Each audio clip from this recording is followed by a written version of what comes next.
Dengan harga satu porsi burger, kamu bisa banget berdonasi di Malang Mengaji. Ayo, terus dukung dakwah Malang Mengaji melalui rekening di bawah ini.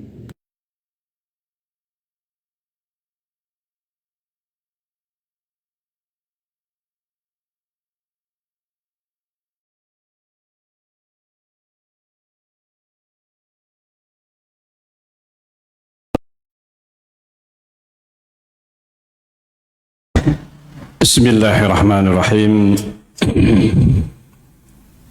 Alhamdulillah, wassalatu wassalamu ala rasulillah wa ala alihi wa sahbihi wa mawalah wa ba'd.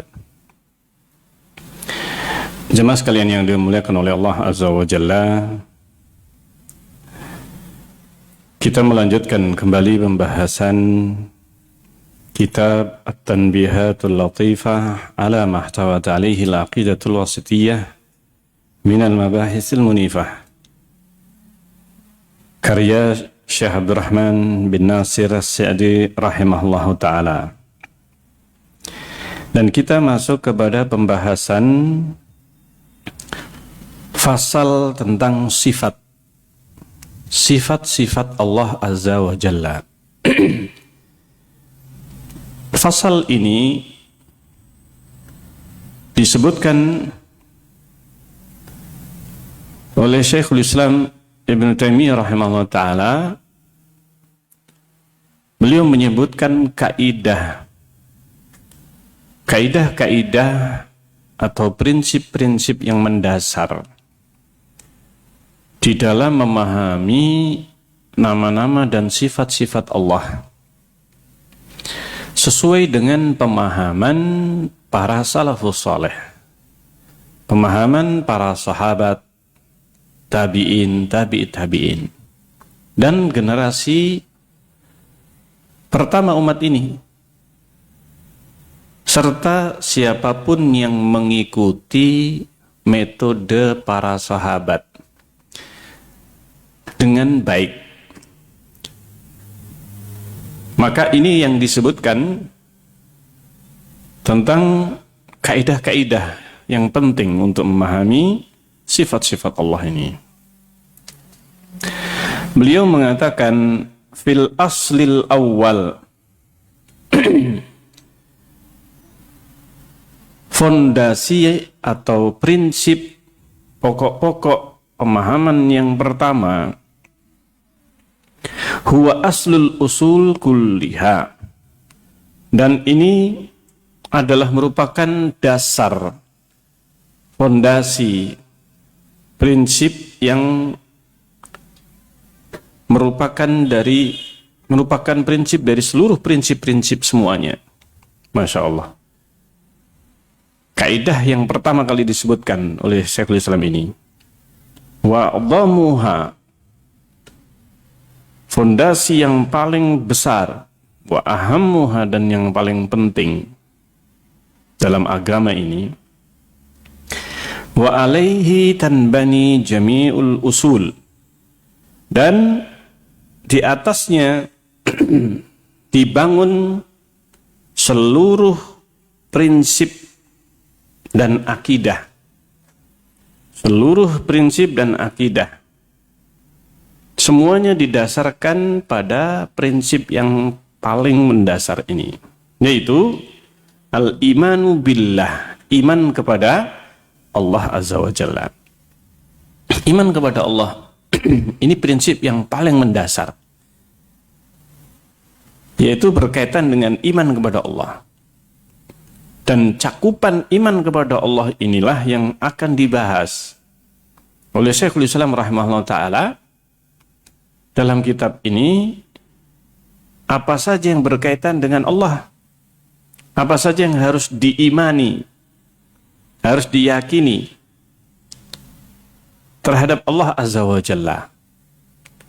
Maka namanya iman, ketakwaan, akidah, pokok-pokok dasar keimanan dan akidah ini harus didasarkan kepada hujjah.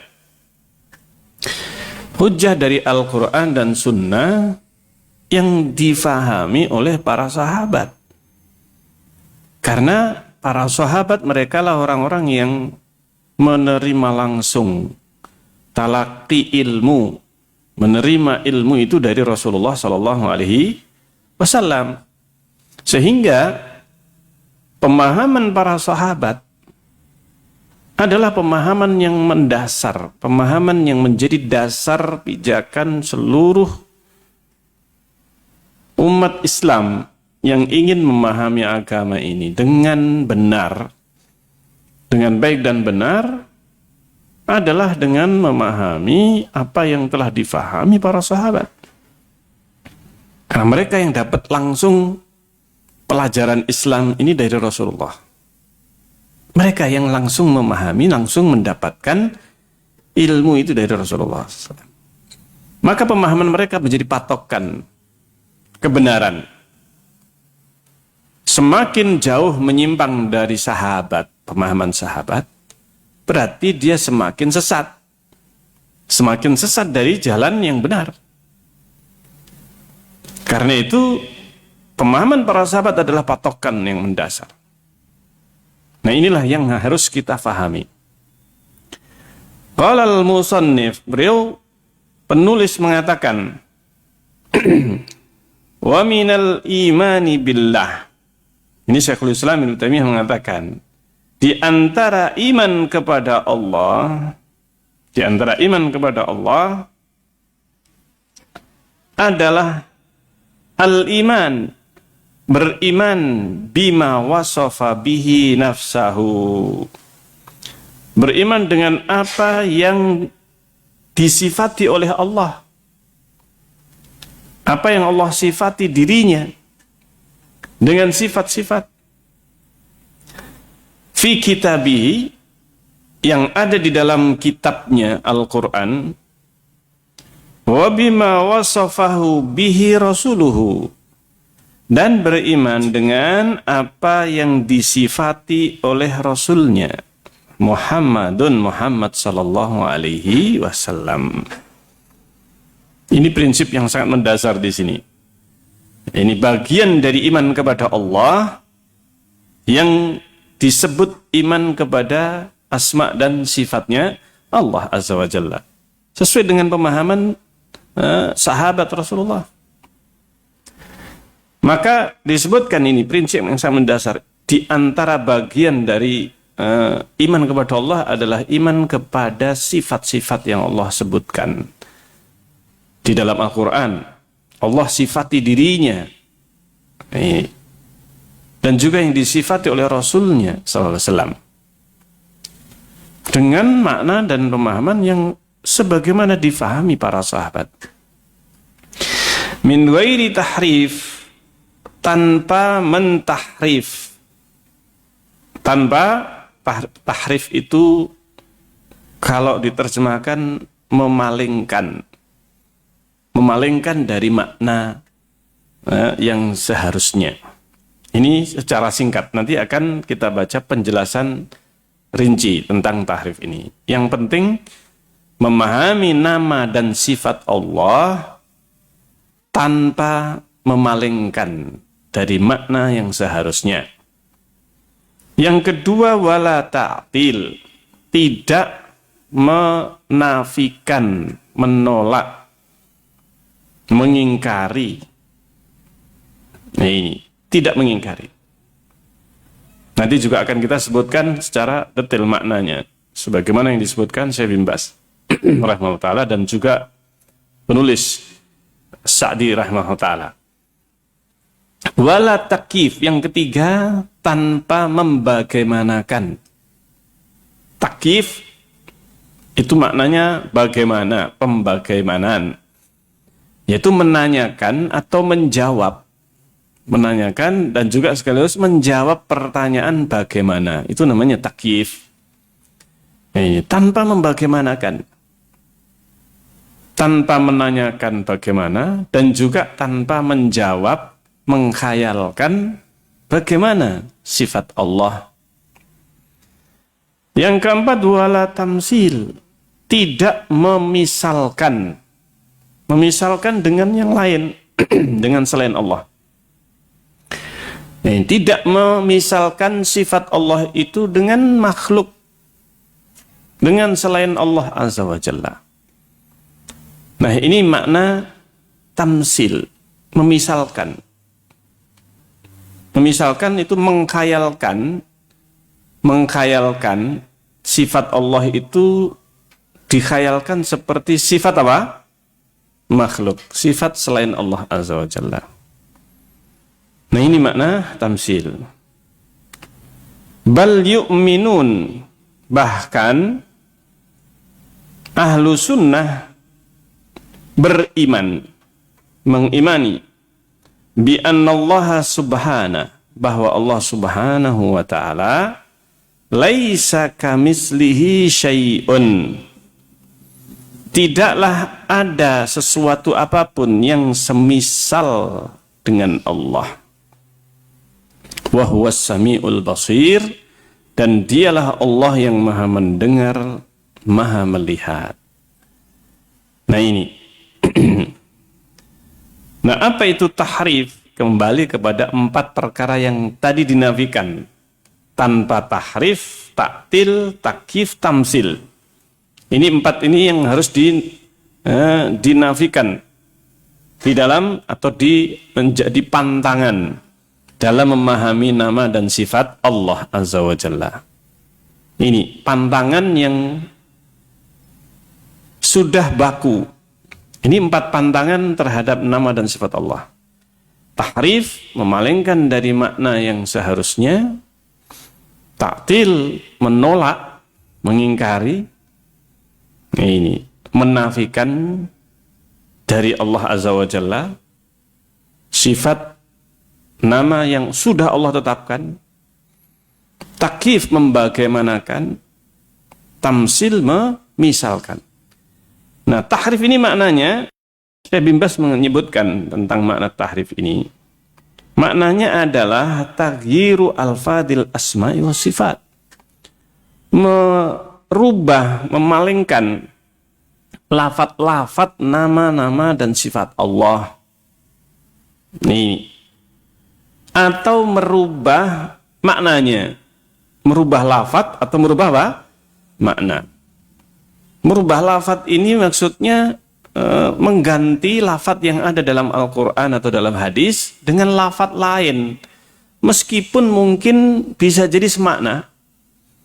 Bisa jadi apa? Sinonim atau mungkin, tapi tidak ada dalam hadis atau dalam Al-Quran. Lafat itu tidak ada dalam Al-Quran. Ini termasuk tahrif. Termasuk apa? Tahrif. Merubah lafadznya, hurufnya, dikurangi, ditambahi. Paham sini kira-kira ya? Atau merubah maknanya. Maknanya dirubah dari yang seharusnya. Seperti istawa dikasih tambahan lam. Istaula. Nah, ini menambah apa? Huruf lam. Maknanya jadi berubah. Istawa menjadi istaula. Nah, ini. Ini tahrif. Ini adalah salah satu bentuk tahrifnya. Nah, seperti halnya kata Syekh bin Baz, qaulil Jahmiyah fistawa. Seperti perkataan Jahmiyah. Jahmiyah secara umum tentang istawa yang ada dalam Al-Quran. Istawa menjadi istaula. Nah, ini menjadi apa? Istaula. Mereka mengatakan bahwa makna Ar-Rahmanu alal arsy istawa, itu alal arsy istaula. Nah, ini maknanya istaula. Ini yang tidak pernah ada dalam bahasa Arab. Istawa dengan apa? Istaula. Jadi mereka tidak punya dalil dalam Al-Quran ataupun Sunnah kalimat istaula ini. Baik itu dirubah lafadznya ataupun maknanya dalam bahasa Arab. Ya, ini. Sehingga mereka mengada-adakan memahami makna istawa dengan istaula. Ya, ini. Bahkan mereka itu mencari dalil. Nah, ini dapatnya bait syair. Yang digunakan sebagai dalil bait apa? bait syair. Nah ini bait syair. Qad istawa Bishrun alal Iraqi. Nah ini Bishr telah beristiwa di atas Irak. Maksudnya istaula. Ini berkuasa. Nah ini dalam bahasa Arab namanya istawa itu ala wartafa'a. Tinggi di atas. Itu maknanya istawa ala. Ini. Tapi mereka berusaha untuk mengarahkan maknanya, memalingkan maknanya dari makna yang sudah baku dalam bahasa Arab ini kepada istaula. Kepada istaula. Ini sampai-sampai salah atau sebagian tokoh mereka itu membuat kamus. Nah ini istawa kemudian diartikan istaula. Bikin kamus. Ini kamus karena orang yang memahami itu seorang yang pemahamannya mengarah kepada Jahmiyah, maka disebutkan maknanya istawa, istaula. Nah kemudian juga contoh yang lain, qauli ba'dil mubtadi'ah. Ada sebagian perkataan ahlul bid'ah itu yang mengatakan makna marah, murka di dalam Al-Quran. Allah menyebutkan sifat murka ini, marah ini kepada Allah. Wa ghadiballahu alaihim. Allah murka, marah kepada mereka. Nah ini. Ahlus sunnah, para sahabat tidak pernah menyinggung, nah ini, tidak pernah memalingkan kata ghadiba, murka ini kepada makna lain. Tidak ada penukilan dari sahabat Rasulullah atau bahkan hadis Rasulullah yang mentakwil atau maksudnya mentahrif, menjelaskan ghadiba di sini maknanya bukanlah marah. Tidak ada dalam hadis Rasulullah atau para sahabat.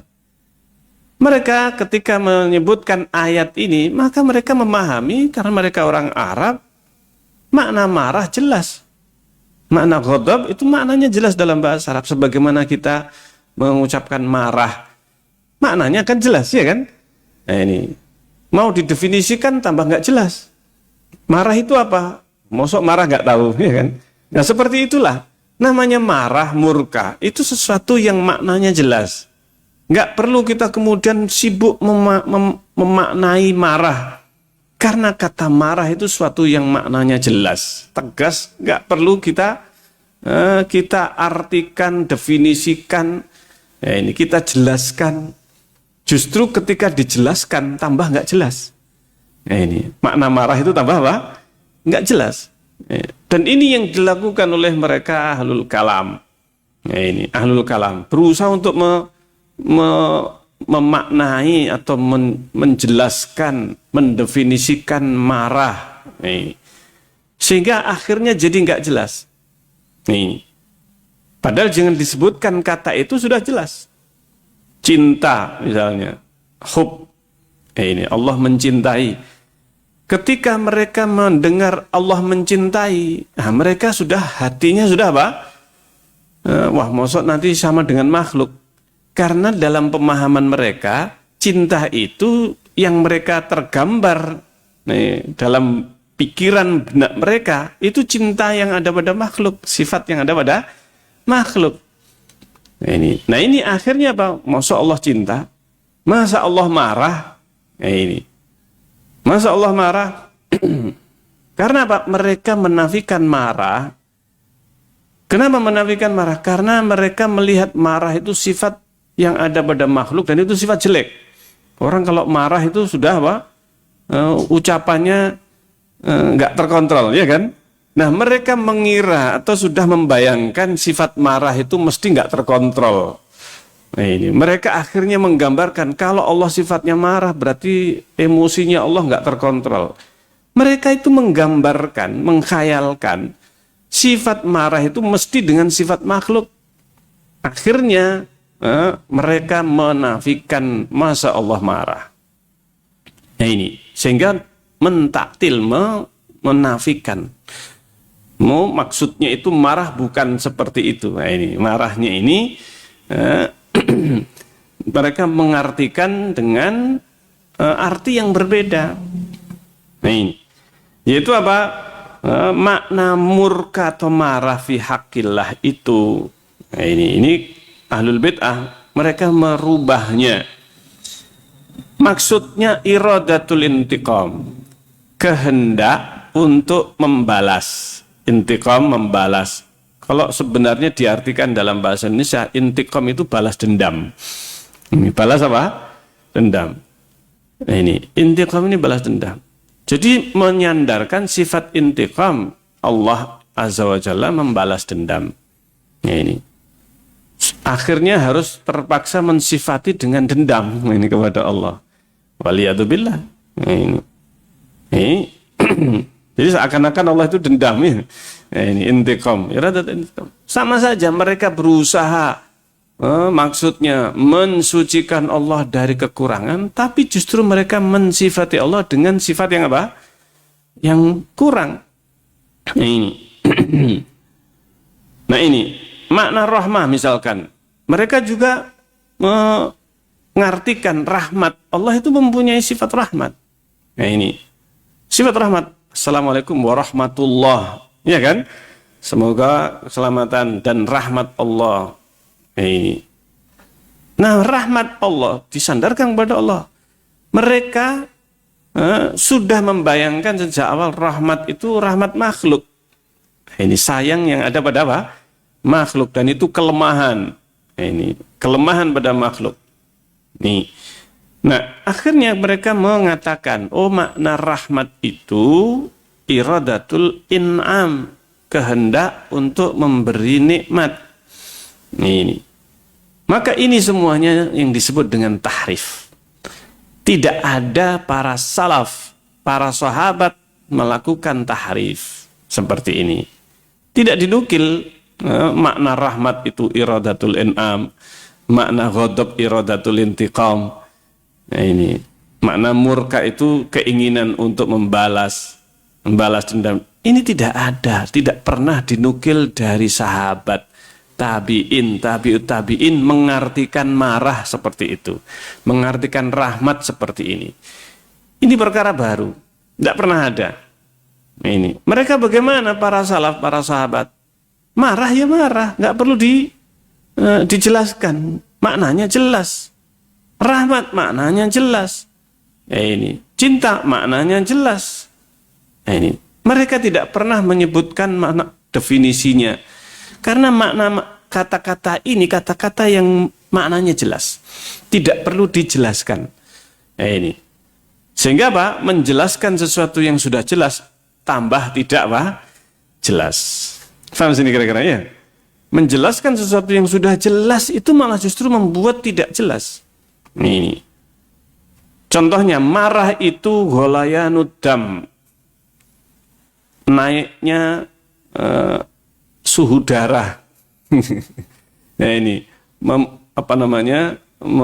mendidihnya darah dan sebagainya. Ini orang kalau disebut fulan itu mendidih darahnya. Nah ini kira-kira kalau disebut si fulan itu marah, lebih jelas mana kira-kira? Lebih jelas marah langsung disebutkan daripada harus apa? Menyebutkan si fulan itu darahnya bergejolak atau darahnya memanas dan sebagainya. Subhanallah, malah nggak jelas ini. Nah sehingga apa? Mengartikan cinta, marah, kemudian rahmat, sayang. Ini semuanya justru menambah tidak jelas. Ini. Tapi dengan menyebutkan sifat itu langsung sudah tidak perlu dijelaskan. Nih, taib. Nah disebutkan sehingga perkataan mereka rahmat iradatul in'am, keinginan rahmat itu keinginan untuk memberi nikmat, ghadab murka marah itu adalah keinginan untuk membalas dendam. Ini tahrif terhadap makna dari sifat-sifat Allah Azza wa Jalla. Sifat yang disandarkan kepada Allah banyak di dalam Al-Quran. Nah ini sifat-sifat yang seperti ini. Nah ini. Baik. Sifat-sifat yang seandainya itu disandarkan kepada makhluk, memang mengandung makna lemah. Sifat-sifat itu jika ada pada makhluk memang mengandung makna yang sisi lemahnya, ada sisi lemahnya. Sifat rahmat tadi, sifat sayang. Ya ini. Maka dia mempunyai sifat kelemahan. Sifat apa? Kelemahan. Sifat cinta itu bisa mengandung sisi lemah. Ya ini.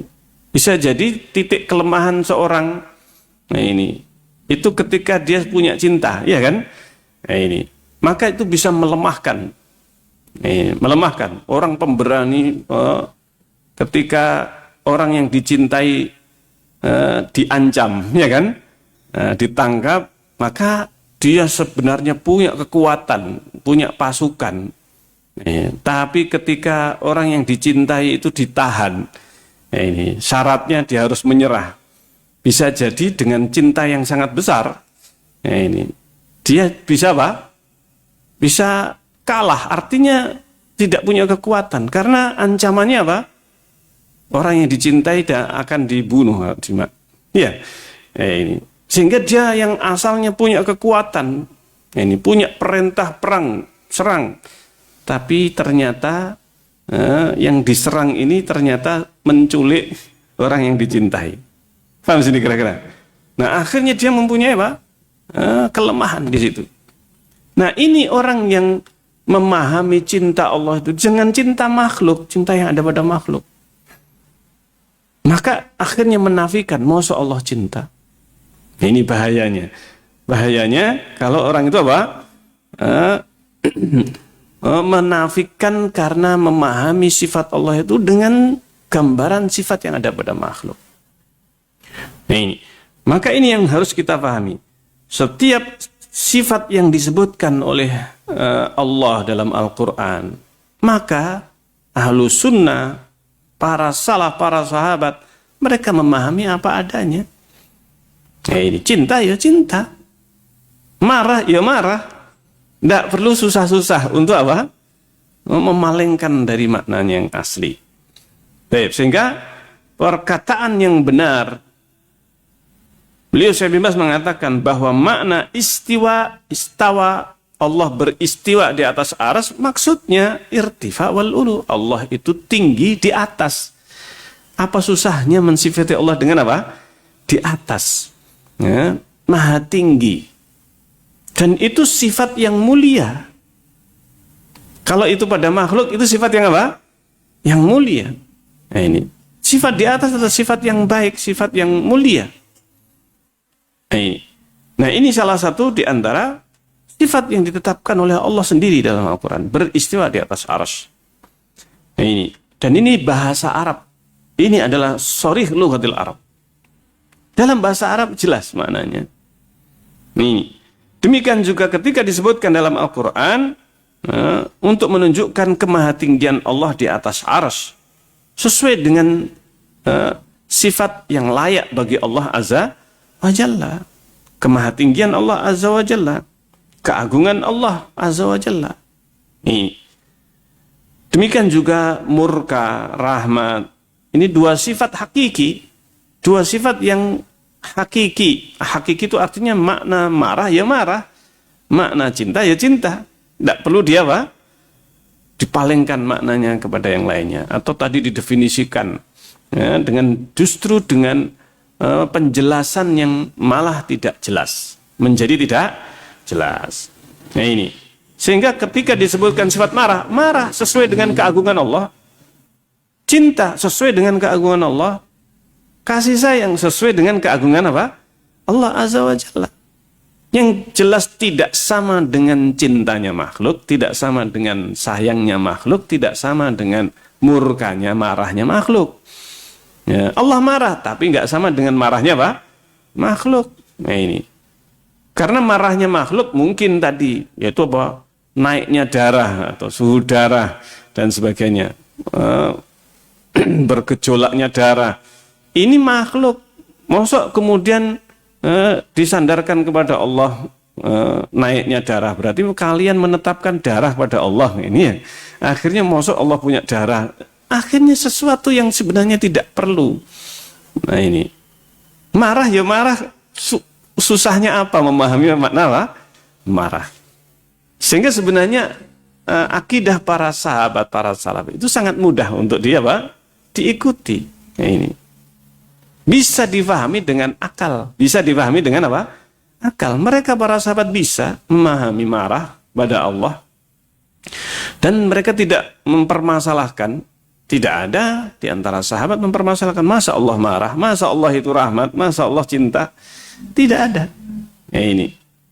Dan Rasulullah pun juga menyebutkan sifat cinta, sifat marah Allah dalam hadis. Dan banyak sifat-sifat ini yang disebutkan. Nah, tanpa taktil. Taktil itu apa? Taktil menafikan atau menolak. Maknanya menafikan sifat Allah Azza wa Jalla. Menafikan dari Allah. Dan itu dalam bahasa Arab disebutkan jidun mu'attal. Jidun mu'attal. Jid itu leher, mu'attal. Dibiarkan, dianggurkan namanya, apa namanya ini?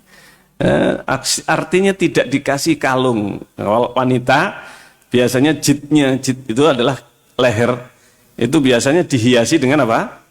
Dengan kalung. Nah ini kalau wanita nggak pakai kalung, disifati dalam bahasa Arab jidun mu'attal. Ini leher yang dianggurkan atau dianggurkan. Ini nggak dihiasi. Nah ini dalam bahasa Arab mereka menyebutkan mu'attal. Nah, ini tidak ada hiasannya. Tidak ada hiasannya sama sekali. Nah, mereka kaum Jahmiyah, ini pengikut Jahm bin Safwan, mereka menafikan Allah dari sifat-sifatnya, mengosongkan, menjauhkan, membuang sifat-sifat yang Allah tetapkan sendiri. Tapi mereka Jahmiyah menafikannya. Awalnya yang dinafikan justru yang disebutkan dalam Al-Quran, yaitu apa? Allah menjadikan Nabi Ibrahim sebagai kekasih. Iya kan? Mereka menganggap, wah, masa Allah punya kekasih? Kekasih itu kan sifat yang ada pada apa? Makhluk manusia, punya kekasih. Allah berbicara kepada Musa. Masa Allah berbicara? Mereka sudah mengkhayalkan makna berbicara seperti berbicaranya apa? Makhluk manusia, sehingga akhirnya mereka menafikan dari Allah Azza wa Jalla supaya nggak sama dengan makhluk. Tujuannya itu, subhanallah.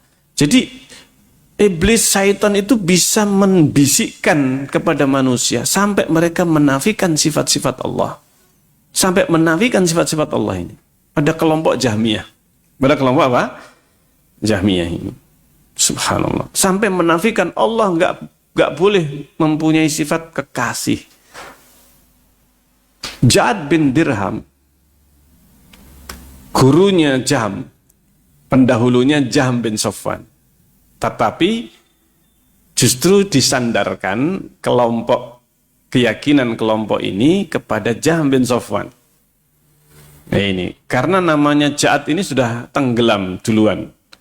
Pemahamannya diambil oleh Jahm bin Safwan, yaitu menafikan Allah mempunyai kekasih Ibrahim. Allah berbicara, mereka menafikan. Jahmiyah diambil dari Ja'ad bin Dirham. Ja'ad bin Dirham ini sudah dihukum, dipenggal lehernya, disembelih. Nah ini, pada waktu itu penguasanya, gubernurnya Khalid al-Qushairi rahimahullah ta'ala. Nah ini di Irak. Ketika Ja'ad bin Dirham ini mengatakan Allah tidak mempunyai kekasih, Allah tidak menjadikan Ibrahim sebagai apa? Kekasih. Allah tidak berbicara kepada Musa. Padahal itu semuanya ada dalam Al-Quran. Tapi dia menafikan, bersikeras untuk menafikannya. Tidak bisa. Dia menolak ayat tersebut. Menolak makna dari ayat tersebut. Padahal jelas dalam Al-Quran. Sudah dipanggil, didakwai, dijelaskan, ini ada dalam Al-Quran, tapi dia tetap bersikeras menafikan dari Allah. Nah ini, tidak tahu setan mana yang merasuki apa? Ja'ad bin Dirham ini sampai akhirnya meskipun ada dalam Al-Quran, dia tetap menafikannya. Tetap menafikannya. Akhirnya setelah para ulama sudah menangkap atau sudah menangkap Ja'ad bin Dirham ini untuk dijelaskan, ini adalah kamu menafikan ayat Al-Quran. Menafikan ayat Al-Quran. Ini ada dalam Al-Quran. Kamu kenapa menafikannya, mengingkari? Tetap tidak mau rujuk. Bayangkan, sampai sejauh itu kesombongan, keangkuhan Ja'ad bin apa? Dirham. Sudah dijelaskan, ini ayatnya. Tapi tetap bersikeras. Luar biasa ini. Sesat tapi ngengkel. Ini apa ngengkel itu bahasa Indonesianya apa? Ngeyel apa? Apa? Bersikeras lah ya. Pokoknya bersikeras. Nah ini. Bersikeras untuk tetap menafikan dua sifat ini. Itu Allah menjadikan Ibrahim sebagai kasih dan berbicara kepada Musa. Secara langsung. Berbicara kepada Musa secara langsung. Nah ini. Artinya Musa mendengar Allah berbicara. Ini. Maka akhirnya ditetapkan. Ini Ja'ad bin Dirham sudah keluar dari Islam. Karena telah menafikan ayat Al-Quran. Sudah diajak untuk rujuk, tetap tidak mau rujuk, tidak mau kembali. Ini akhirnya ya sudah, karena sudah diputuskan ini sudah nggak mau rujuk, sudah jelas sekali, sudah keluar dan menyimpang dari Islam, tetap bersikeras sampai akhir hayatnya, sampai kemudian Idul Adha. Khalid Al-Qushairi, karena waktu itu namanya pemimpin itu yang jadi imam dan khotib. Setelah selesai sholat Idul Adha, Khalid Al-Qushairi kemudian khutbah Id. Karena khutbah Id kan setelah sholat, ya kan? Setelah sholat khutbah, di akhir khutbah Khalid Al-Qushairi mengatakan, ayyuhal mu'minun, wahai kaum mukminun, kaum mukminin. Ini dhahu dhahayakum taqabbalallahu minkum. Silahkan kalian menyembelih kurban hewan-hewan kurban kalian. Semoga Allah menerima kurban-kurban kalian. Wa ana, adapun saya, fa inni, sungguhnya aku mudahhin bi Ja'ad bin Dirham. Aku akan berkorban dengan Ja'ad bin Dirham. Dia yang disembelih ini Ja'ad bin Dirham. Ini korban paling mahal ini manusia ini yang subhanallah. Aku akan berkorban dengan Ja'ad bin Dirham. Korban itu maknanya mendekatkan diri kepada Allah. Itu makna korban sebenarnya. Berkorban mendekatkan diri kepada Allah. Beribadah mendekatkan kepada Allah. Ini makna kurban. Ya ini. Jadi hewan kurban, hewan yang dikurbankan ini dilakukan ibadah, disembelih dalam rangka ibadah kepada Allah. Jadi ibadahnya apa? Menyembelihnya. Ibadahnya adalah apa? Menyembelihnya ini. Ya ini. Nah, Khalid mengatakan, aku akan beribadah mendekatkan diri kepada Allah dengan menyembelih siapa? Mengeksekusi Ja'ad bin Dirham. Karena dia mengatakan Allah tidak menjadikan Ibrahim sebagai kekasih. Fa innahu za'ama annallaha lam yattakhid Ibrahim khalila wa lam yukallim Musa taklima. Karena Ja'ad ini mengatakan bahwa Allah tidak menjadikan Ibrahim sebagai kekasih dan tidak berbicara kepada Musa. Cukup dua ini saja. Cukup dua ini yang menjadikan dia dieksekusi. Nah ini. Kalau sekarang Khalid Al-Qushairi hidup, berapa kepala itu sudah dikorbankan, ya kan? Berapa Ja'ad bin Dirham, ya kan? Berapa Ja'ad yang lainnya yang sudah dia apa? Disembelih, subhanallah. Luar biasa. Nah, ini diantara permulaan atau awal munculnya kesesatan dalam memahami nama dan sifat Allah Azza wa Jalla. Ya, ini mulai dari Jahm ini. Ini mulai dari Ja'ad bin Dirham. Nah, sehingga ini makna taktil, menolak. Ini adalah contohnya tadi Jahmiyah atau Ja'ad bin Dirham yang mengawali pemahaman ini. Ini yang pertama kali menafikan sifat Allah. Ini Ja'ad bin Dirham. Setelahnya Jahm bin Safwan mengambil madhabnya Ja'ad. Setelahnya muncul Mu'tazilah dan Ahlul Kalam yang lainnya yang mereka dengan berbagai pemahaman awalnya adalah dari Ja'ad ini, Ja'ad bin Dirham. Nah, kemudian pantangan ketiga takyif. Pantangan ketiga adalah membagaimanakan. Maknanya membagaimanakan adalah bayanul hay'ah allati takunu 'alaiha sifat, yaitu menjelaskan bentuknya, gambarannya. Nah, ini bentuk, gambaran, sifat. Hakikat sifatnya itu bagaimana? Nah, inilah yang namanya takyif, yaitu menjelaskan bagaimana bentuk sifat, bagaimana hakikat sifat itu. Ini yang tidak ada ilmunya. Allah tidak menurunkan ilmunya tentang hal itu. Bagaimana sifat itu ada, tapi tidak mungkin untuk dia dijelaskan. Tidak mungkin dijelaskan bagaimana sifat Allah. Ini Allah Maha Besar, zatnya saja nggak ada yang tahu bagaimananya, ya kan? Zatnya Allah, bagaimana dengan sifatnya? Lebih-lebih lagi. Nah, ini karena asalnya saja sudah nggak diketahui. Yaitu apa? Zatnya Allah. Ada yang tahu zatnya Allah? Tidak ada yang tahu.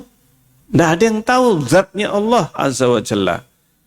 Nah, sifat itu bagian. Nah, ini bagian dari zatnya Allah Azza wa Jalla ini. Nah, ini karena tidak diketahui sama sekali bagaimana zatnya Allah. Apakah ada zatnya Allah? Ya jelas ada. Ada bagaimananya? Ada, tetapi tidak diketahui. Paham sini kira-kira? Ada, tapi tidak diketahui. Karena manusia, makhluk, gak akan ada yang bisa mengetahui bagaimananya. Manusia diberi akal untuk memahami keberadaan sifat itu. Allah itu ada, manusia bisa paham. Allah itu ada wujudnya, ada zatnya, faham manusia. Allah berbicara, manusia bisa paham. Allah berbicara, maknanya itu bisa dipahami. Allah turun, Allah di atas, akal manusia bisa memahaminya. Itu batasan pemahaman yang bisa dicerna oleh manusia adalah memahami maknanya, memahami makna sifat. Maka sudah, itu cukup. Itu cukup bagi manusia. Adapun lebih dari itu gak mampu akal manusia, gak mampu indera manusia untuk melihat Allah, apalagi melihat sifatnya Allah Azza wa Jalla. Di dunia ini tidak ada yang bisa melihat Allah, zatnya Allah, atau sebagian sifat Allah Azza wa Jalla seperti wajahnya Allah. Nanti ketika di surga baru bisa melihat wajahnya Allah. Allah tampakkan dirinya, Allah tampakkan wajahnya, Allah perlihatkan kepada manusia, kepada makhluk penghuni surga. Yang bisa difahami manusia di dunia ini hanya maknanya saja. Makna dari kata-kata sifat yang disebutkan oleh Allah dan juga Rasulnya. Nah itu. Jadi takyif itu maknanya menjelaskan atau menanyakan bagaimana penjelasan sifat Allah Azza wa Jalla. Sehingga tidak bisa dikatakan bagaimana istiwanya Allah, bagaimana tingginya Allah. Makna tinggi jelas maknanya. Kita bisa paham makna tinggi, makna di atas. Tetapi bagaimananya ini yang sudah di luar jangkauan akal. Di luar jangkauan akal manusia. Tidak ada informasi. Nah ini. Informasinya Allah di atas. Selesai. Itu sudah bisa difahami manusia. Tapi lebih dari itu, yaitu bagaimananya, nggak bisa. Nah ini. Nggak bisa dicapai oleh akal manusia. Bagaimana tangannya Allah? Allah memberitakan di dalam Al-Quran, Rasulullah memberitakan bahwa Adam diciptakan oleh Allah dengan kedua tangannya. Ini sudah bisa difahami, dua itu maknanya jelas, ya kan? Dua maknanya jelas, tangan maknanya jelas. Tetapi yang tidak bisa dicapai itu adalah penjelasan bagaimananya tangan itu. Makna tangan jelas, tapi bagaimananya yang tidak apa? Tidak mungkin bisa dijelaskan. Ya. Karena Pak, manusia tidak bisa melihat Allah, tidak bisa melihat tangannya Allah. Tetapi manusia bisa memahami makna tangan, makna mata. Ini jelas maknanya. Nah, seperti misalnya makhluk yang sangat kecil. Ini makhluk yang sangat kecil. Dulu belum ada mikroskop. Nah, ini semut atau binatang yang lebih kecil lain. Ada kepala, ada kakinya. Kakinya semut bagaimana? Dulu belum ada mikroskop. Ya. Itu nggak ada yang bisa tahu bagaimana bentuk kakinya secara lebih apa? Detail. Nah, ini. Bagaimana detail tangannya semut? Sekarang bisa, iya kan? Pakai mikroskop atau pakai pembesar yang luar biasa, 100 kali, sehingga detailnya tangan semut, oh ternyata beda dengan tangan manusia misalnya, iya kan? Oh beda dengan tangannya binatang yang lainnya. Nah, ini bagaimana mulutnya semut, bagaimana matanya semut. Ternyata kalau dulu nggak bisa dipahami, lalat, matanya lalat. Nah ternyata dengan alat pembesar yang sangat luar biasa, sehingga bisa diteliti, oh ternyata matanya lalat berbeda dengan matanya apa? Manusia, matanya semut. Bahkan bagaimana melihatnya semut, bagaimana melihatnya lalat, ternyata berbeda dengan melihatnya manusia. Ini yang nampak bagi semut itu berbeda. Itu bisa diteliti oleh manusia, iya kan? Bisa diteliti oleh manusia, sehingga bisa diketahui bahwa meskipun sama-sama disebut mata, mata manusia, matanya onta, beda. Meskipun kita bisa melihat matanya onta misalnya, ya, tetapi ternyata secara detail itu ada perbedaannya. Matanya onta itu ada selaput yang melindungi, dan itu dia bisa apa? Naik turun meskipun mata tetap terbuka, tapi ada selaput yang menutupi mata itu. Kalau ada debu, maka onta itu tidak pernah kelilipan. Kacamata alami, dan itu menempel di matanya, dan itu kalau ada debu tinggal dinaikkan. Atau tinggal dibuka kemudian tutup lagi. Ada manusia? Nggak ada. Nah ini nggak pernah disebutkan mata itu butuh kacamata plus minus. Iya, ini nggak butuh. Unta, ini nggak butuh. Dan binatang. Nih. Nah ini suatu yang menunjukkan bahwa meskipun sama-sama disebut mata, mata lebah, mata kucing berbeda. Ya. Nah, ini. Matanya kucing kalau dilihat beda nanti dengan matanya apa? Manusia. Matanya hewan, binatang, seluruh binatang berbagai macam bentuk mata. Kita paham apanya? Matanya saja, makna mata itu paham kita. Tetapi bagaimananya masing-masing mata disandarkan kepada masing-masing makhluk yang berbeda, itu bagaimananya berbeda. Iya kan?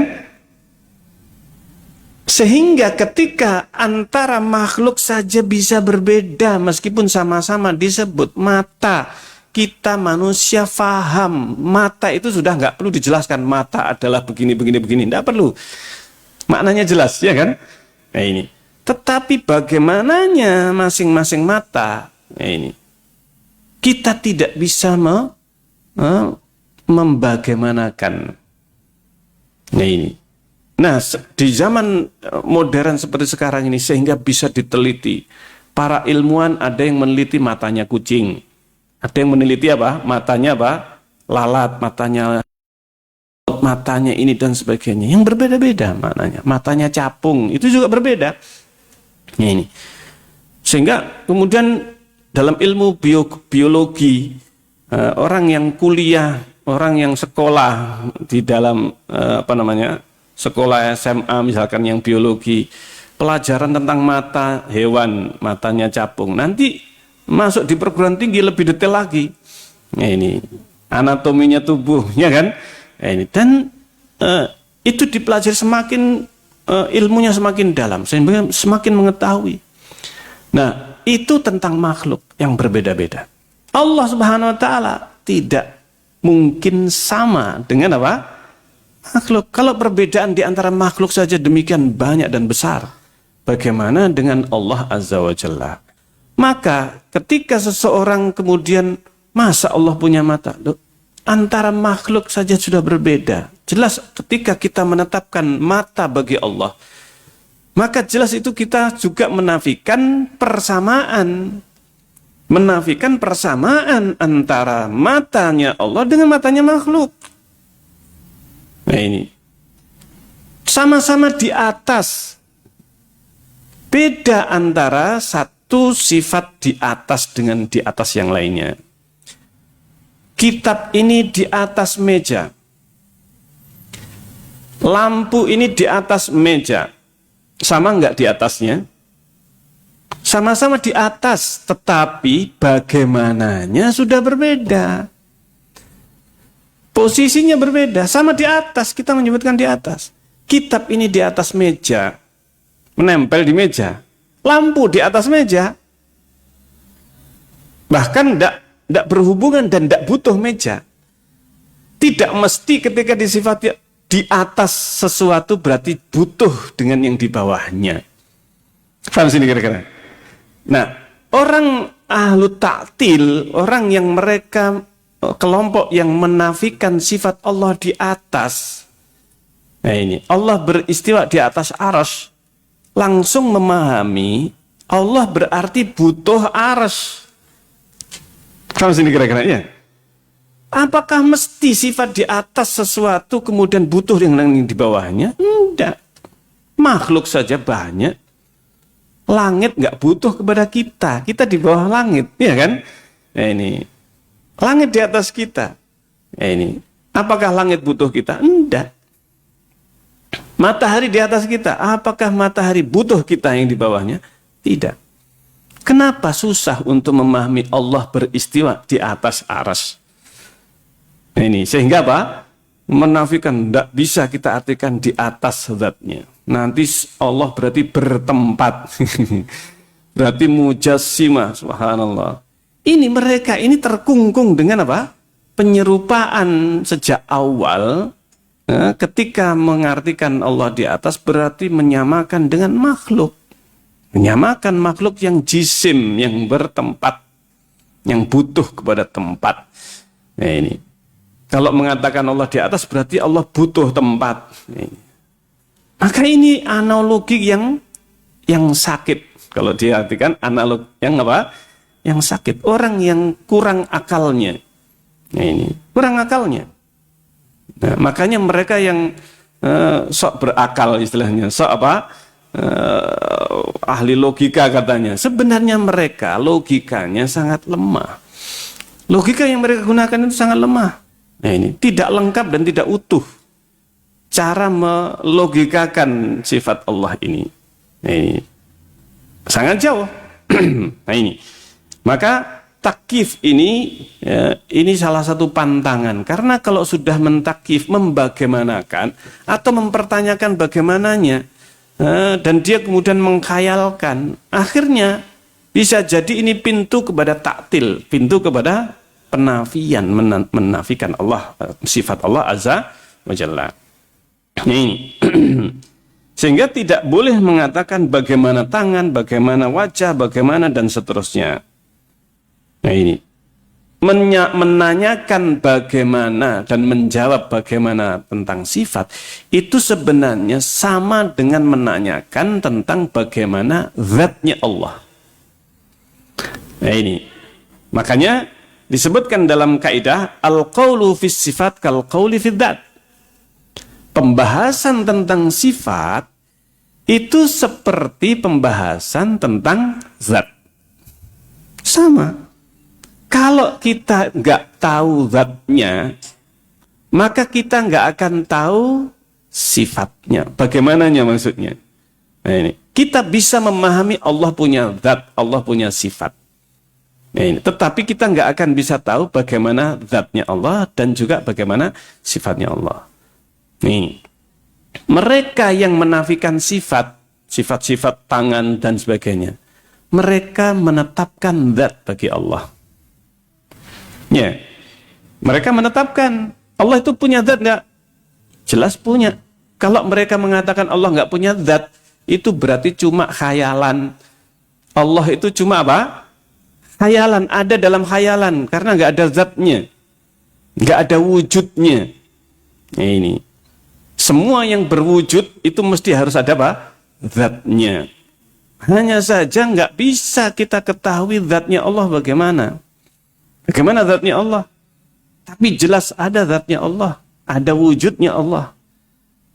Nah ini, makhluk ada wujudnya, ada zatnya, masing-masing makhluk. Sehingga meskipun sama-sama disebut zat, Allah punya zat, makhluk punya apa? Zat, tetapi tidak sama.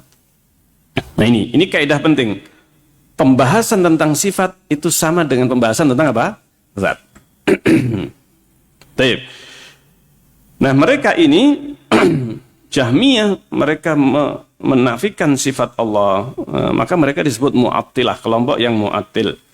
Nah yang membagaimanakan sifat itu sebenarnya setiap kelompok mereka yang sesat ini diawali dengan menanyakan tentang apa?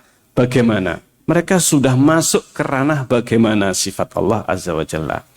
Ketika sudah memasuki ranah sifat, membagaimanakan sifat, inilah yang menjerumuskan ke dalam berbagai kesesatan. Ini.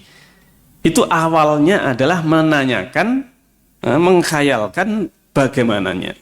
Sifat-sifat yang Allah sebutkan dalam Al-Quran, dalam hadis Rasulullah. Ketika membagaimanakan, maka muncul akhirnya, masa Allah itu, karena sudah membagaimanakan, sudah menanyakan bagaimana, dan mengkhayalkan seperti sifat pada makhluk. Bagaimananya sifat itu seperti bagaimananya sifat makhluk. Karena mereka tidak ingin menyamakan Allah dengan makhluk, berarti akhirnya apa? Dinafikan saja. Masa itu ada pada Allah? Mereka mendapati sifat itu adalah sifat kekurangan pada makhluk. Mereka akhirnya menafikan dari Allah Azza wa Jalla.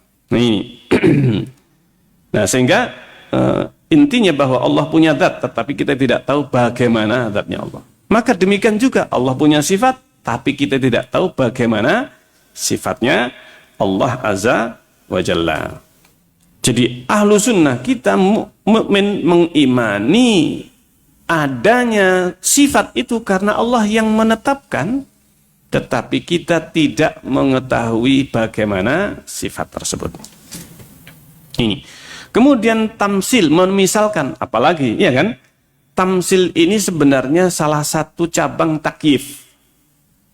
Tamsil itu adalah membagaimanakan sifat Allah dengan memisalkan kepada selain Allah. Mana tamsil itu sebenarnya bagian dari apa? Takyif. Sehingga tamsil ini tasbih, penyerupaan. Jadi dia bentuk salah satu membagaimanakan sifat Allah dengan menyerupakan. Menyerupakan dengan apa? Makhluk. Nah ini. Contohnya, zat Allah seperti zat kita. Turunnya Allah seperti turunnya kita. Tingginya Allah seperti tingginya kita, makhluk. Tingginya Allah seperti tingginya gunung misalnya. Nah ini. Nah ini penyerupaan. Ini menyerupakan. Nah ini. Bentuknya Allah sama dengan bentuk manusia. Paham sini kira-kira ya? Nah, ini adalah tamsil. Baik itu memisalkan zat atau memisalkan sifat. Sifat Allah dengan makhluk. Maka Allah Subhanahu wa taala kita menetapkan sebagaimana yang Allah tetapkan. Allah punya sifat tanpa memisalkan. Tanpa memisalkan dengan makhluk, tanpa memisalkan dengan makhluk. Allah sudah menyebutkan dalam Al-Qur'an, laisa kamislihi syai'un. Allah laisa kamislihi syai'un. Ini dalil pantangan memisalkan, itu dalam Al-Qur'an disebutkan laisa kamislihi syai'un. Allah tidak semisal apapun. Ini tidak ada yang semisalnya, sesuatu apapun, enggak ada. Hal ta'lamu lahu samia, apakah kamu tahu ada yang sama dengan Allah? Ini ada yang sama dengan Allah? Tidak ada yang menyerupai, menyamai Allah Azza wa Jalla. Baik.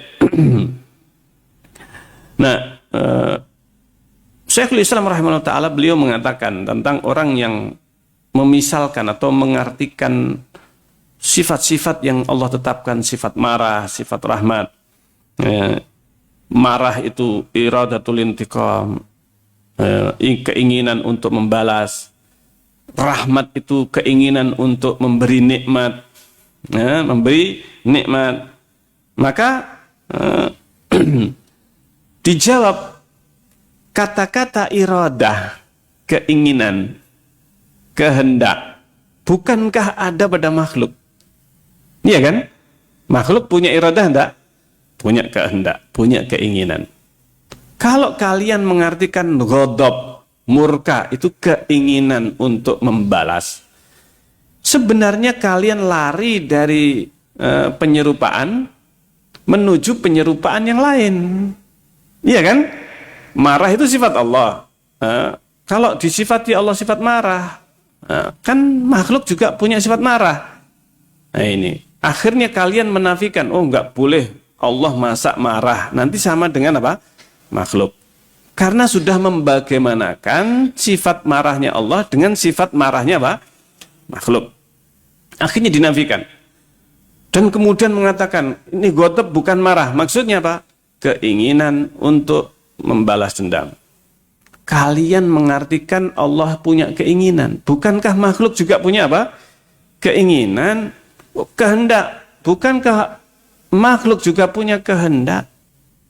Berarti kalian mengartikan sifat Allah marah dengan sifat kehendak Allah. Yang itu juga ada pada apa? Makhluk. Membalas ada pada makhluk. Kalian tidaklah lari dari satu sifat, kecuali lari kepada sifat lain yang juga ada pada makhluk. Juga ada pada apa? Makhluk. Sama saja kalian tetap menyerupakan Allah. Ini tetap menyerupakan Allah. Tetapi kalau disebutkan marah tapi tidak sama dengan makhluk, beres. Iya kan? Allah marah, laisa kamitslihi syai'un. Tidaklah murkanya Allah sama dengan murkanya makhluk. Tidaklah marahnya Allah sama dengan marahnya apa? Makhluk. Selesai sebenarnya. Nah ini jelas di dalam Al-Qur'an, laisa kamitslihi syai'un wa huwas samiul basir. Nah ini, Allah tidak sama, tidak ada yang semisalnya dengan sesuatu apapun, dan Allah maha mendengar, maha melihat. Bukankah mendengar, melihat ada pada makhluk? Ada. Mendengar ada pada makhluk, melihat ada pada makhluk. Tapi tidak sama mendengarnya Allah dengan mendengarnya apa? Makhluk. Gampang enggak kira-kira? Gampang. Mudah sebenarnya difahami. Kenapa sulit-sulit, ya kan? Ya ini, mengikuti Allah, Al-Quran, hadis Rasulullah, gampang sebenarnya. Dan lebih mudah dicerna dalam akal manusia daripada mereka yang susah-susah, ya kan? Ya, yang susah-susah. Ini ada seorang awam namanya Hamadan. Hamadan ini duduk di majelisnya salah seorang tokoh Mu'tazilah. Mu'tazilah menafikan Allah di atas. Menafikan apa? Allah di atas. Dan menggunakan dalil-dalil akal. Ya ini.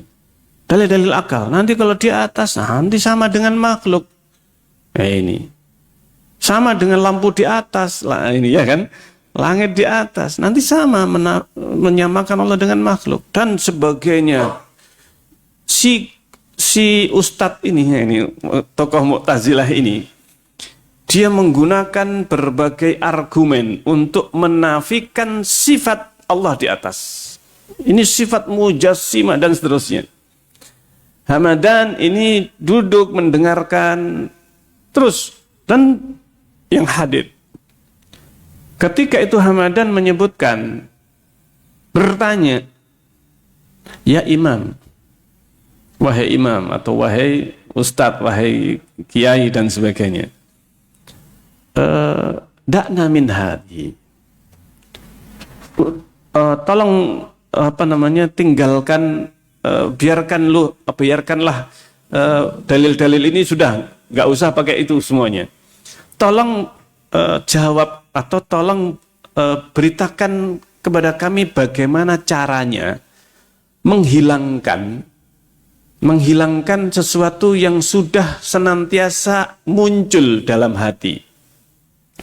Ketika kami berdoa, kita berdoa kepada Allah, hati ini senantiasa mengarah ke atas.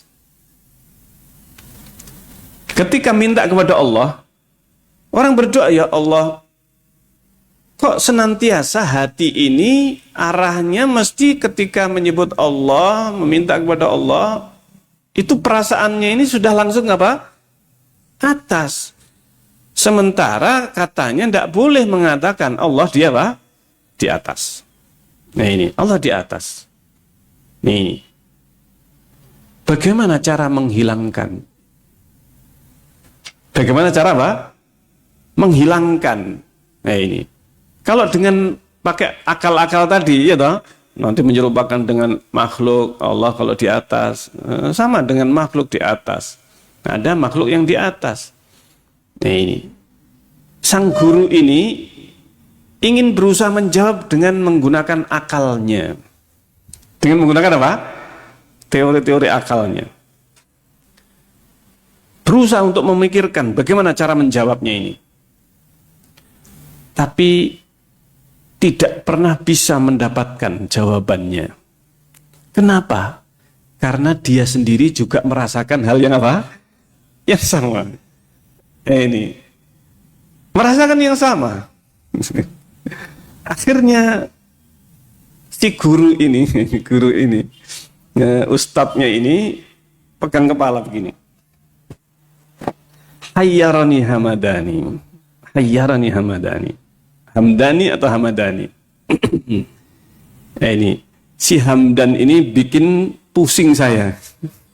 Karena dia tidak bisa apa? Menjawab, bikin bingung saya. Hayyarani Hamadani. Karena ini fitrah. Ada di dalam setiap apa? Manusia. Ada di dalam hati setiap manusia. Ini fitrah. Allah di atas ini sudah menjadi fitrah. Nggak bisa dihilangkan siapapun. Meskipun dia ateis. Meskipun dia apa? Ateis. Karena ateis itu sesungguhnya doktrin yang dipaksakan. Doktrin yang dia apa? Dipaksakan. Nah ini. Mereka orang-orang ateis pun itu sebenarnya tidak bisa menafikan hati kecilnya yang menetapkan adanya Allah pencipta. Nah ini. Ada pencipta alam semesta ini. Hanya saja mereka dibutakan oleh iblis, dibisiki, dicekoi oleh iblis dengan apa? Pokoknya yang nggak terlihat berarti nggak ada. Ini nggak terlihat berarti tidak apa? Tidak ada. Nggak bisa diindra, nggak ada. Itu yang senantiasa ditanamkan oleh iblis. Iblis sendiri bukan ateis. Iya. Iblis ateis nggak? Enggak. Tapi yang membuat kesesatan termasuk ateis iblis. Yang menyesatkan manusia itu iblis. Iblis itu bukan ateis. Kenapa kok bukan ateis? Wong dia mengatakan dia kenal Allah, ya kan? langsung berbicara kepada Allah, khalaqtani min nar wa khalaqtahu min tin. Engkau ciptakan aku dari api, engkau ciptakan dia dari tanah. Loh, iblis saja mengakui Allah pencipta dia. Ya. Iblis mengakui Allah itu menciptakan dirinya, menciptakan Adam, menciptakan surga, neraka. Bahkan dia ditempatkan di surga. Iblis ditempatkan oleh Allah di surga. Jadi iblis itu percaya, yakin dengan adanya surga. Nah ini, dengan adanya apa? Surga, dia tempatnya di surga. Ditempatkan oleh Allah di dalam surga. Nah ini, iblis menggoda Adam di surga. Jangan, ketika dilarang jangan makan buah ini. Allah menyebutkan wala taqrabu hadhihi syajarah. Jangan dekati pohon itu, pohon yang disebut oleh iblis ini syajaratul khuldi. Nah ini, syajarah apa? Khuldi, dinamakan iblis buah atau pohon khuldi. Nah ini. Nah, ini yang dikatakan oleh iblis dengan dusta kepada Adam. Ini kalau kamu makan buah khuldi kamu kekal. Nih, subhanallah, diiming-imingi. Nah, iblis itu tahu surga, wong pernah tinggal di surga dengan Nabi Adam. Sama. Tapi iblis berusaha menyesatkan manusia sejauh-jauhnya. Keyakinan yang sebenarnya tidak diyakini oleh iblis. Tapi dia berusaha menanamkan keyakinan kepada manusia, bahkan sampai ateis sekalipun. Subhanallah. Jadi ya sebenarnya kesesatan, seluruh kelompok sesat itu tidak ada yang membuat kesesatan itu kecuali bisikan dari iblis. Ini, subhanallah. Baik. Nah ini, maka disebutkan oleh Syekhul Islam rahimahullah ta'ala, fala yanfuna anhu ma wasafa bihi nafsahu. Maka tidaklah mereka ahlu sunnah, para salaf, sahabat, tabi'in, tabi'in, tidaklah mereka menafikan dari Allah apa yang Allah sifati dirinya dengan sifat itu. Wala yuharrifunal kalima an mawadhi, dan tidaklah merubah kalimat-kalimat Allah an mawadhihi dari yang seharusnya. Tidak merubah dari yang seharusnya difahami. Wala yulhiduna fi asma'illahi wa ayatihi. Tidaklah mereka berpaling atau menyimpang di dalam memahami nama Allah dan ayat-ayatnya. Wala yukayyifun, tidaklah mereka para salaf membagaimanakan, wala yumassilun, memisalkan sifatihi, sifat-sifat Allah, bisifati khalqihi, dengan sifat-sifat makhluknya. Li'annahu subhana, ini manhajus salaf. Ini yang disebut oleh Syekhul Islam rahimahullah, manhaj salaf, manhaj para sahabat, tabi'in. Ini. Li'annahu subhana, karena Allah subhanahu wa ta'ala la samiyya lahu, tidak ada yang menyamai sama sekali. Wala kuf'alahu, tidak ada yang menandingi. Wala nidda, tidak ada yang melawannya, menandinginya. Wala yuqasu bi khalqihi, tidak bisa dikiaskan dengan makhluknya. Subhanahu wa ta'ala. Allah subhanahu wa ta'ala, maha suci Allah. Fa innahu subhana, karena Allah subhanahu a'lamu binafsihi, Allah itu lebih tahu tentang dirinya, wa bi ghairihi, dan tentang selainnya. Kita manusia, mana yang lebih tahu tentang diri kita, ataukah Allah? Allah yang menciptakan kita. Allah lebih tahu secara detail tentang kita, lebih paham, lebih tahu tentang kita. Nih, daripada diri kita, iya kan? Daripada kita ini manusia, tidaklah memahami diri kita kecuali sedikit, baik fisik ataupun yang lainnya. Fisik manusia, Allah yang lebih tahu. Nah ini, sebelum ditemukan dan sampai sekarang ilmu tentang manusia, diri kita, itu sangat apa? Sedikit. Meskipun orang mempunyai takhusus, spesialisasi, ilmu kedokteran, iya kan? Mempelajari ilmu jiwa dan sebagainya. itu sebenarnya hanya sedikit, hanya apa? Sangat sedikit tentang dirinya sendiri. Makanya banyak penemuan-penemuan baru tentang manusia, kulitnya, jantungnya, iya kan? Nah ini, penemuan-penemuan yang berkaitan dengan fisiknya, tubuhnya. Dan itu terus berkembang dan bertambah pengetahuan manusia tentang dirinya. Tapi itu pun tidaklah Pak, kecuali hanya sedikit saja. Allah yang lebih tahu. Allah yang menciptakan bagaimana manusia, sistem pencernakan, sistem peredaran darah. Allah yang maha tahu. Menciptakan manusia. Nah, ini subhanallah. Semakin manusia itu mempelajari dirinya, sebenarnya seharusnya dia semakin beriman kepada apa? Kepada Allah. Semakin beriman kepada Allah. Nah ini, Allah lebih tahu tentang dirinya sendiri dan juga lebih tahu tentang makhluknya daripada makhluk itu tentang dirinya. Wa asdaqu qila, dan Allah yang paling benar ucapannya, perkataannya, firman-Nya. Wa ahsanu haditha, dan yang paling baik hadis. Hadis itu pembicaraan atau perkataan. Min khalqihi, daripada makhluknya. Summa rusuluhu, kemudian para rasulnya, shadiquna musaddaqun, mereka itu shadiqun, jujur, benar, musaddaqun, dan dibenarkan, dipercaya. Ucapannya dipercaya. Para nabi dan rasul oleh Allah dipilih manusia-manusia paling jujur. Rasulullah adalah manusia paling apa? Jujur. Dan mereka orang Arab pun percaya, yakin. Setiap ucapan Rasulullah itu yakin benar. Sebelum diutus jadi apa? Rasul. Dan sebenarnya mereka bangsa Arab Quraisy terutama, mereka tahu Rasulullah SAW tidak akan mungkin berdusta. Bahkan mereka memberi julukan Al-Amin. Itu hanya kepada Rasulullah. Nah ini bisa dipercaya. Tetapi setelah diutus jadi Rasul, berubah. Mereka menyebutkan kadzab, ya kan? Mendustakan. Padahal sebenarnya ucapan mereka kadzab itu dusta. Mereka tahu.